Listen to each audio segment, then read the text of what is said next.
దారిద్ర రేఖ అనే పదం యొక్క నిర్వచనము ఆధారంగా గ్రామీణ మరియు పట్టణ వ్యక్తుల కొరకు వరుసగా తలసరి కనీస క్యాలరీల అవసరాలు ఏమిటి అడిగాడండి.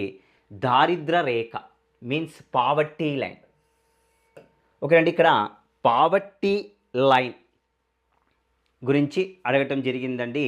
మనకు ఎన్ని క్యాలరీస్ తీసుకోవాలి, మనం తీసుకునేటువంటి ఫుడ్ ఐటమ్స్లో మినిమం క్యాలరీస్ ఎన్ని క్యాలరీస్ ఉండాలని ఇచ్చాడు.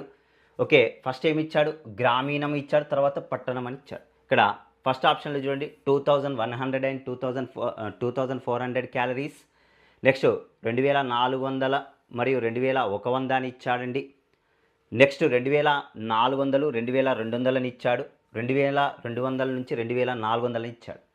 ఇక్కడ కనుక చూసుకున్నట్లయితే గ్రామీణ ప్రాంతాలలో మనము రోజు తీసుకునేటువంటి ఫుడ్ ఐటమ్స్లో ఒక రోజుకు తీసుకునేటువంటి ఫుడ్ ఐటమ్స్లో ఎన్ని క్యాలరీస్ ఉండాలండి అంటే 2400 క్యాలరీస్ అనేటువంటివి ఉండాలి.